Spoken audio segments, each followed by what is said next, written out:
Yes.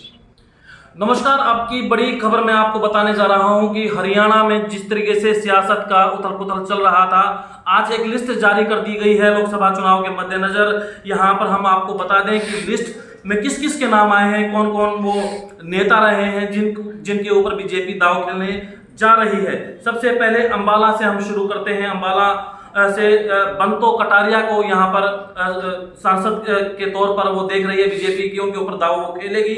Sirsa से Ashok Tanwar, doctor Ashok Tanwar के बारे में सब जानते हैं कि कांग्रेस में गए और उसके बाद आम आदमी पार्टी से अब हाल में ही जुड़े थे बीजेपी से। बीजेपी ने उनके ऊपर बड़ा दाव खेला है और सिरसा से वहां पर उनको मैदान में उतारा है। करनाल से बड़ा चेहरा जो मुख्यमंत्री थे कल तक मनोहर लाल खट्टर, उनको आज इस्तीफा भी दे दिया था विधायकी से भी, और आज दोपहर के बाद तक की अपडेट थी। और शाम आते आते जो सवाल उठ रहे थे कि मनोहर लाल खट्टर का क्या होगा, बीजेपी किस भूमिका में लेकर आएगी, क्योंकि प्रधानमंत्री ने बड़ी तारीफ की थी कि वो बड़े दोस्त हैं, बहुत गहरे दोस्त हैं। तो अब ये था कि कहीं राज्यपाल ना बना दिया जाए, लेकिन मुख्यमंत्री जो पूर्व मुख्यमंत्री हैं मनोहर लाल खट्टर, उनको बतौर सांसद मोदी खेमा देख रहा है कि वो सांसद के तौर पर आए तो रहेगा, लेकिन ये जनता तय करेगी।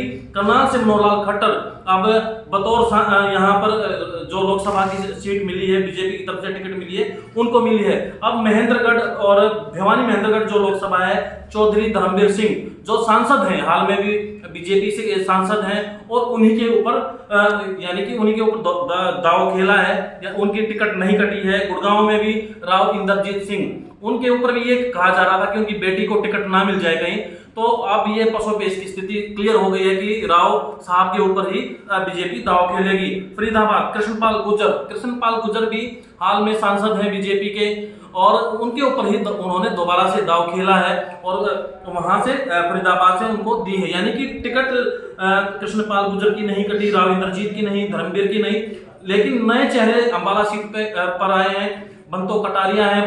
बंतो कटारिया के हस्बैंड पहले सांसद थे बीजेपी से, उनका देहांत हो गया था, उनकी जगह उनको टिकट मिल गई है। अशोक तंवर नया चेहरा है इस लिस्ट में, और मनोहर लाल खट्टर जो करनाल से चुनाव लड़ेंगे। अब रही बात हिसार, कुरुक्षेत्र, सोनीपत और रोहतक की, तो कुरुक्षेत्र से आपको बता दें कि नायब सैनी सांसद थे हाल तक, और अभी हालांकि उन्होंने इस्तीफा नहीं दिया है, लेकिन अब जो मुख्यमंत्री के तौर पर उनको यहाँ विधानसभा में लिया है बीजेपी, तो सीधी सी बात है उनको अगली टिकट नहीं मिलेगी और वहां से नया चेहरा आएगा। अब रही बात हिसार की, ब्रजेंद्र सिंह सांसद थे बीजेपी के, लेकिन उन्होंने कुछ दिन पहले ही कांग्रेस का दामन थामा है, इसलिए वहां भी टिकट बदलने जा रही है। रोहतक और सोनीपत बचे हैं, यहाँ भी अभी पसोपेश की स्थिति है।